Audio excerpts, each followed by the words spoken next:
Subscribe करें हमारे channel side by take को और देखें आज का हमारा नया वीडियो जो संबंधित है हमारे शरीर के अंतःस्रावी ग्रंथियों से। तो फ्रेंड्स, अंतःस्रावी ग्रंथियों को एंडोक्राइन ग्लैंड भी कहते हैं। यह हमारे शरीर में बहुत सारे ऐसे महत्वपूर्ण कार्यों को करता है जिससे हमारे शरीर का न सिर्फ मानसिक और शारीरिक विकास होता है बल्कि इसके हार्मोनों की कमी या अधिकता से हमारे शरीर में अनेक प्रकार के विकार उत्पन्न हो जाते हैं। तो इस दृष्टिकोण से मैं आज मानव शरीर के अंदर के अध्ययन को अंतःस्रावी ग्रंथियों के अध्ययन से आज के वीडियो में शुरू करने जा रहा हूं। तो आशा ही है कि आप पूर्व की भांति हमारे इस वीडियो को भी ज़्यादा से ज़्यादा सब्सक्राइब करेंगे, ज़्यादा से ज़्यादा लाइक करेंगे और शेयर करेंगे। तो चलिए हम अपने फर्स्ट क्वेश्चन की ओर बढ़ते हैं। अंतःस्रावी ग्रंथि किसे कहते हैं? हमारा क्वेश्चन नंबर 1 है, अंतःस्रावी ग्रंथि किसे कहते हैं? मीन्स एंडोक्राइन ग्लैंड किसे कहते हैं? तो फ्रेंड्स, हमारे शरीर में अंतःस्रावी तंत्र होता है, बोले तो एंडोक्राइन सिस्टम। तो इसी के अंतर्गत आते हैं बहुत सारे ग्लैंड या ग्रंथियां, जैसे कि पिट्यूटरी ग्लैंड, जैसे कि थायराइड ग्लैंड, जैसे कि एड्रेनल ग्लैंड, जैसे कि पैनक्रियाज, जो मुख्य रूप से अंतःस्रावी ग्रंथि नहीं है बट ये मिश्रित प्रकार की ग्रंथि है। तो चलिए हम बात करते हैं क्वेश्चन नंबर 1 से, अंतःस्रावी ग्रंथि किसे कहते हैं?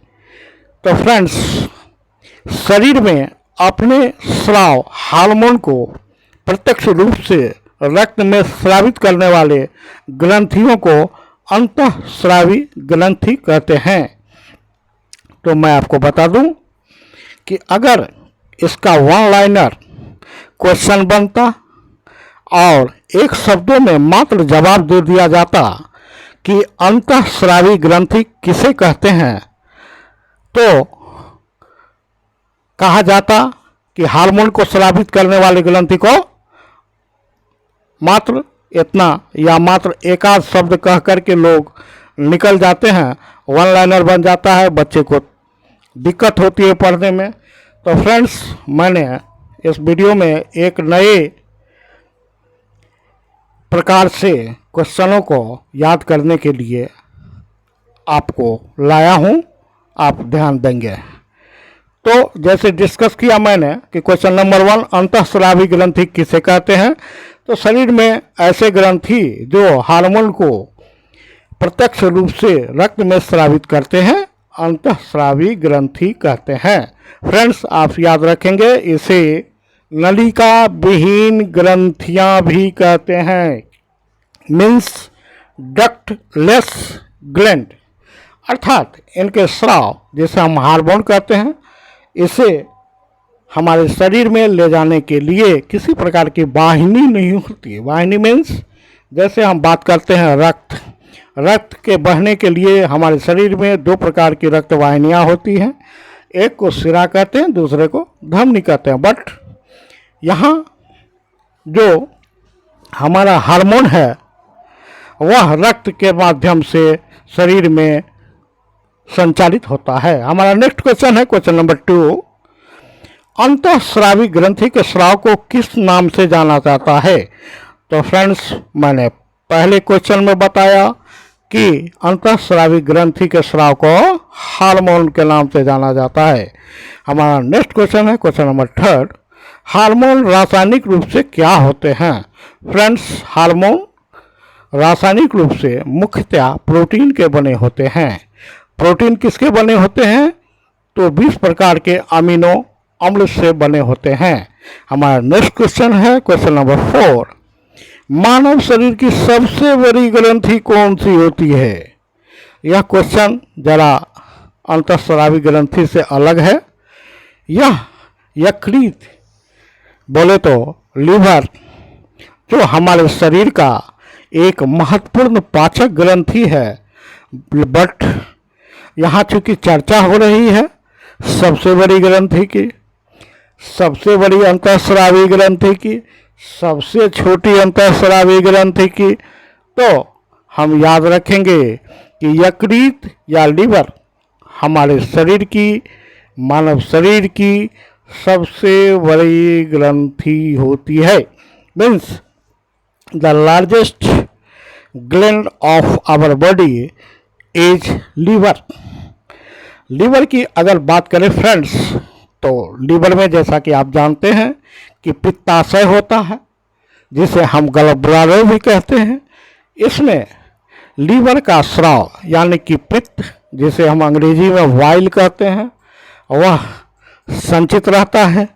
अगर वाइल की बात करें तो यह एंजाइम नहीं है। आप हमेशा याद रखेंगे कि भोजन के पाचन में मदद करने वाले रासायनिक पदार्थ को एंजाइम कहते हैं, बट पित्त बाइल एंजाइम नहीं है। तो आप पूछेंगे कि सर इसका आखिर क्या काम होता है? यह आप बोले पाचक ग्रंथियां होती है, तो किस प्रकार होती है? तो फ्रेंड्स मैं आपको बता दूं कि पित्त का काम है वसा का वशीकरण। मीन्स साबुन के बुलबुलों के समान मैक्रो मॉलिक्यूल्स में इसे तोड़ देना, अर्थात वसा को छोटे छोटे कणों में साबुन के बुलबुले जैसा बना देना ही इस पित्त का कार्य है। जिसके बाद इस पर लाइपेज नामक वसापाचक एंजाइम काम करती है और इसे ग्लिसरॉल और फैटी एसिड में बदल देती है। तो इस क्रिया को कहते हैं पाइसीकरण, अंग्रेजी में बोले तो एमल्सिफिकेशन। तो आपको क्वेश्चन पूछा जाता है कि पित्त का क्या कार्य होता है, तो आप याद रखेंगे वसा का पाइसीकरण। हमारा नेक्स्ट क्वेश्चन है क्वेश्चन नंबर 5। मानव शरीर में पाए जाने वाली दूसरी सबसे बड़ी ग्रंथि कौन सी होती है? तो यह अग्नाशय या पेनक्रियाज ग्रंथि होती है। दूसरी सबसे बड़ी ग्रंथि, पहली मैंने आपको बताया यकृत या लीवर, और दूसरी सबसे बड़ी ग्रंथि होती है पाचक ग्रंथि। हमारा नेक्स्ट क्वेश्चन है क्वेश्चन नंबर 6। इंसुलिन हार्मोन किस अंतःस्रावी ग्रंथि से स्रावित होता है? इंसुलिन आज की तारीख में यह मधुमेह रोगी के शरीर में कम मात्रा में स्रावित होने वाला या बिल्कुल नहीं स्रावित होने वाला हार्मोन है, और आज की आधुनिक दुनिया में यह डायबिटीज नामक रोग उत्पन्न करता है। अर्थात इस रोग में हमारे शरीर में शर्करा का लेवल बहुत ही काफ़ी हो जाता है अगर इंसुलिन हार्मोन स्रावित नहीं हो। तो फ्रेंड्स हम बात करेंगे कि इंसुलिन हार्मोन पेनक्रियाज या अग्नाशय नामक मिश्रित ग्रंथि से स्रावित होता है। तो आप इसे याद रखेंगे कि इंसुलिन की कमी से या अग्नाशय से इंसुलिन नामक हार्मोन नहीं स्रावित होने से डायबिटीज या मधुमेह नामक रोग हो जाता है। फ्रेंड्स हमारा क्वेश्चन नंबर 7 है मानव शरीर की सबसे बड़ी मिश्रित ग्रंथि कौन सी होती है? तो मैंने आपको बताया कि अग्नाशय या पेनक्रियाज सबसे बड़ी मिश्रित ग्रंथि होती है, अर्थात यह बाह्य और अंतःस्रावी दोनों प्रकार की ग्रंथि होती है। इसका बाहरी भाग पाचक एंजाइम अग्नाशयी रसों को स्रावित करता है, जबकि इसका भीतरी भाग जिसे हम आइसलेट्स ऑफ लैंजरहैंस के नाम से जानते हैं, इसमें 3 प्रकार की कोशिकाएं होती हैं। अल्फा बीटा कोशिकाएं, इसमें से बीटा कोशिकाओं के द्वारा इंसुलिन हार्मोन का स्रावन होता है। चलेंगे नेक्स्ट क्वेश्चन, क्वेश्चन नंबर 8 की ओर। आइसलेट्स ऑफ लैंजरहैंस किस ग्रंथि में पाई जाती है? तो फ्रेंड्स मैंने आपको बताया कि यह मिश्रित ग्रंथि अर्थात अग्नाशय या पेनक्रियाज के भीतरी भाग को आइसलेट्स ऑफ लैंगरहंस के नाम जाना जाता है। यह एक अंतःस्रावी ग्रंथि का कार्य करती है और इसके बीटा कोशिका से इंसुलिन नामक हार्मोन का स्राव होता है। हमारा नेक्स्ट क्वेश्चन, क्वेश्चन नंबर 9, मानव शरीर की सबसे छोटी अंतःस्रावी ग्रंथि कौन सी होती है? तो फ्रेंड्स आप याद रखेंगे, मानव शरीर की सबसे छोटी अंतःस्रावी ग्रंथि होती है पीयूष ग्रंथि, या अंग्रेजी में बोले तो पिट्यूटरी ग्लैंड। फ्रेंड्स मैं आपको बता दूं कि यह मस्तिष्क के अधर तल पर होता है। इसकी आकृति मटर के समान होती है। तो याद रखेंगे कि आपको अगर पूछे कि पी सेपेड एंडोक्राइन ग्लैंड कौन सा है, तो वह है पिट्यूटरी या पीयूष ग्रंथि। हमारा नेक्स्ट क्वेश्चन है क्वेश्चन नंबर 10, किस ग्रंथि को मास्टर ग्लैंड के नाम से जाना जाता है? तो फ्रेंड्स आप याद रखेंगे, पीयूष ग्रंथि को मास्टर ग्लैंड के नाम से जाना जाता है। हमारा नेक्स्ट क्वेश्चन है क्वेश्चन नंबर 11, पीयूष ग्लैंड को मास्टर ग्लैंड के रूप में क्यों जाना जाता है? तो फ्रेंड्स याद रखेंगे, यह ग्रंथि हमारे शरीर की सभी महत्वपूर्ण क्रियाओं को नियंत्रित करती है और इतना ही नहीं, यह लगभग सभी प्रकार के अंतःस्रावी ग्रंथियों को भी नियंत्रित करती है, इसलिए इसे मास्टर ग्लैंड भी कहा जाता है। हमारा नेक्स्ट क्वेश्चन है क्वेश्चन नंबर 12, पिट्यूटरी ग्रंथि या पीयूष ग्रंथि शरीर में किस स्थान पर स्थित होती है?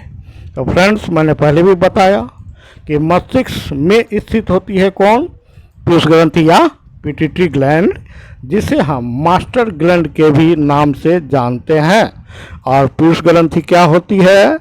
शरीर की सबसे छोटी अंतःस्रावी ग्रंथि होती है।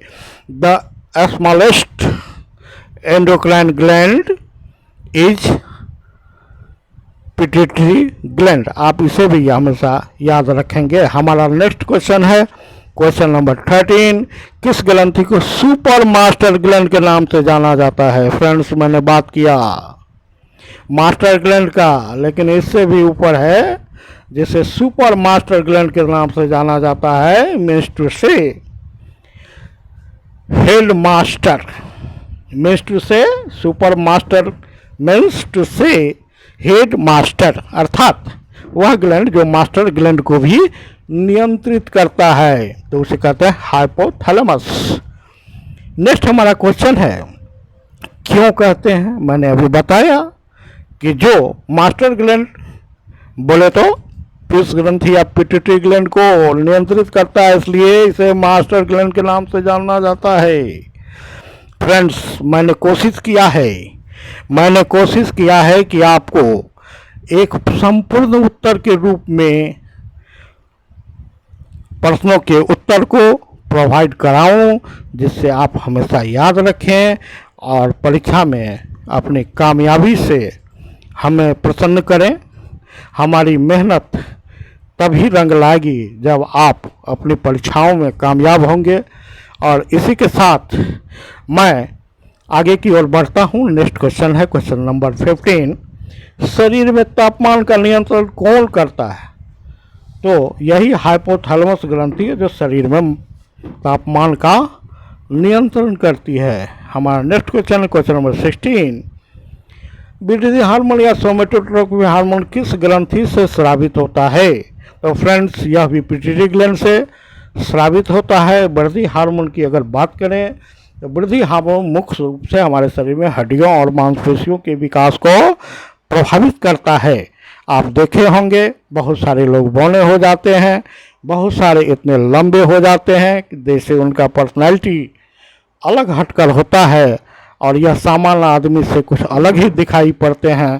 तो दो प्रकार की, अगर इस हार्मोन की कमी हो जाएगी, पिट्यूटरी ग्रंथि से इसका स्राव कम हो जाएगा, तो बौनापन की बीमारी हो जाएगी, बौनापन का विकार उत्पन्न हो जाएगा। और अगर इसका आवश्यकता से अधिक मात्रा में स्रावन हो गया, अर्थात पिट्यूटरी ग्लैंड से अधिक मात्रा में स्रावित की गई, तो मनुष्य के हड्डी टेढ़े मेढ़े हो जाते हैं, शरीर गुरिल्ला के समान हो जाता है, कुबरा के समान हो जाता है और इस विकार को कहते हैं एक्रोमेगली। नेक्स्ट हमारा क्वेश्चन नंबर 17, दुग्धजनक हार्मोन किस ग्रंथि से स्रावित होता है?